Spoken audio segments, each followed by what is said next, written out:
When I have something that happens that just knocks me off my feet, I tell myself, like, this is my moment to be vulnerable with other people.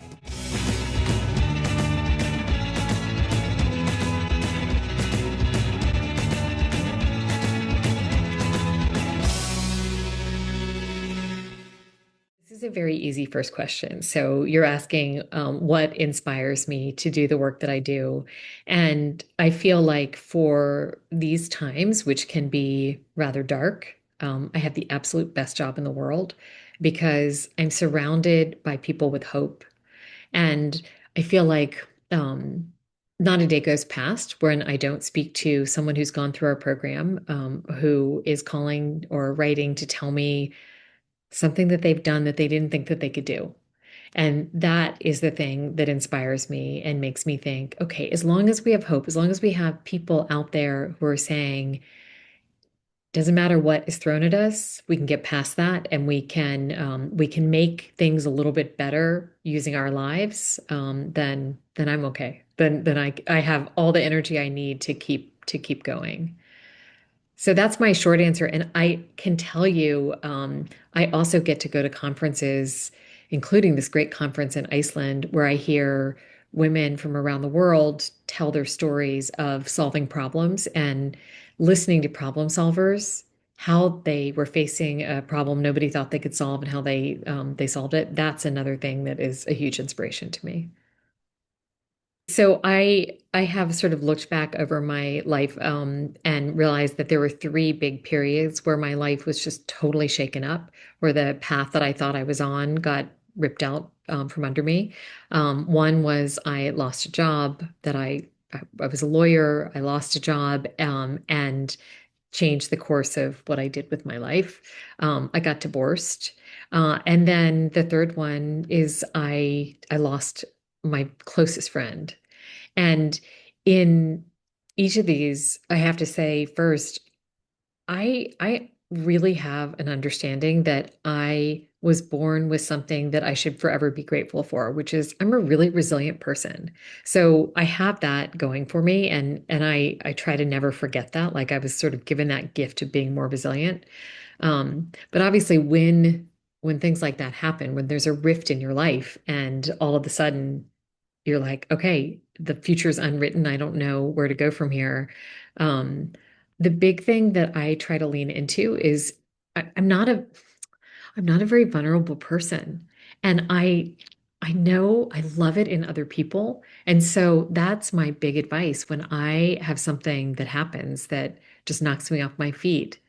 I tell myself, like, this is my moment to be vulnerable with other people, to call people and tell them what's going on and to let them hear my pain because it's not my first instinct. It's really hard for me to do that.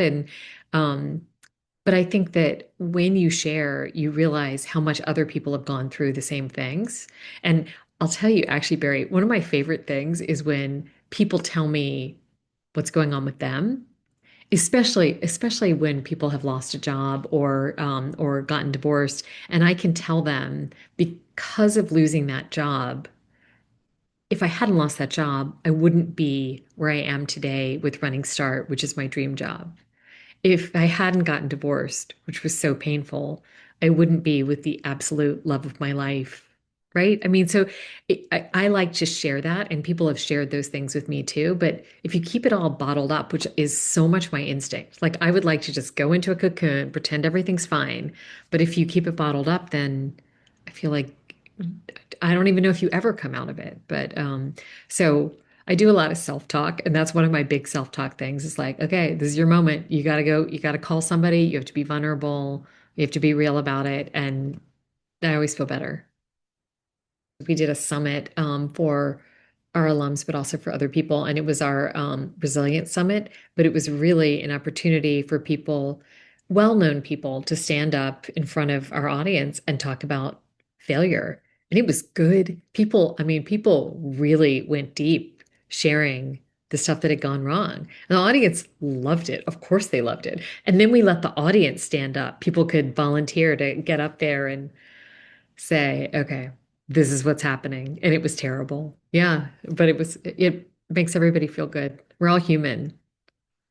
I have lots of advice I'd like to share with women and girls, but if I had to narrow it down to one thing, um, it's I can't say it in a sound bite, but I would want to encourage women and girls to investigate the um, cultural norms that we have in our society and how they affect their behavior. So that's a very long thing, but let me just give you an example. Um, I work with young women. I ask them if they want to run for office. Most of the time they say, I don't want to run for office. I want to be behind the scenes. And then when you really dig in and you say, well, tell me about that. They're like, oh yeah, I want to solve, I've got ideas. I want to solve this problem. I want to do this thing. Like, I've got ideas. And you say, well, so wait, why do you want to be behind the scenes instead of that person on the stage? They say, well, I'm not sure I'm the best person for that. Or, I'm not extroverted like that. I'm not the queen, I'm the queen maker kind of thing. But so I always, in Running Start, one of the big things we do in our programs is we ask people to sort of investigate those voices that say, I am not the leader, somebody else is the leader. Because so often those voices come from our culture. Those we have voices in our heads that tell us that we're not good enough. And I think it's important to understand that some of those voices, they come from our culture and our society that say that women are not supposed to be in leadership. And once you sort of recognize that, you can say, oh, I feel like I'm not good enough to run for this position. I wonder if it's just that voice in my head instead of maybe I really am qualified. And I have seen this happen again and again that when somebody just stops and questions that impulse that says, I don't think I should go for this thing. I don't think I should ask for a raise. I don't think I'm good enough to get this position. When people question that voice or that instinct, often you realize, actually, wait, why am I holding myself back? And for me, that has been transformational in my life. It's like I give myself permission to want those things that seem a little bit hard or a little bit scary, or maybe they're things that I shouldn't reach for. But actually, we have a long way to go, we as a people, to undo all of the patriarchy of the past, what, millennia? So that we can all start understanding that women and men, we have equal capabilities. We both deserve to be in leadership, and the world will be a much better place if we are. I knew I was a troublemaker when I decided to stand on principle with what I believed Running Start should be. And let me just give you two examples. When I was forming Running Start, which is a program that works with young women um, of any ideology, um, and is encouraging them not just to be leaders, but to be political leaders. We're encouraging them to actually run for office and get into politics. So that was my initial idea. We're going to work with young women. It's going to be of any party, and politics is what we're going to be like. That's our main goal.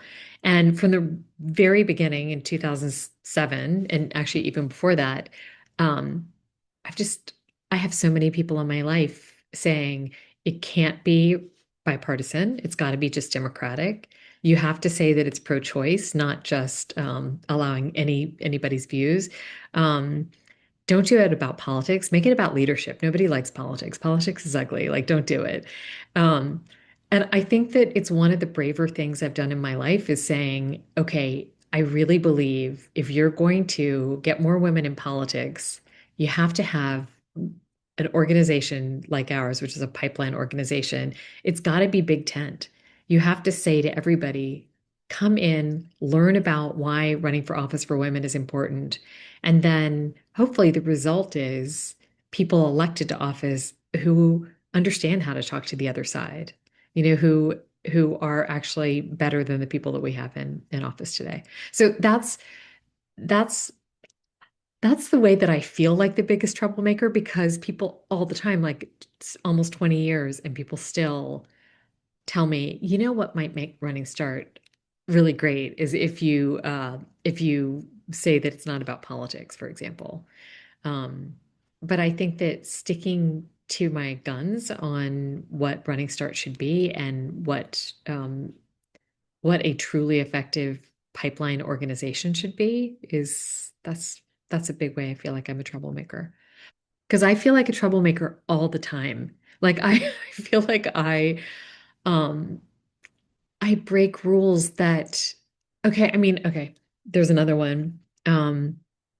Another way that I break rules is politics is done a certain way. I mean, first of all, if you're a Democrat, you don't talk to Republicans.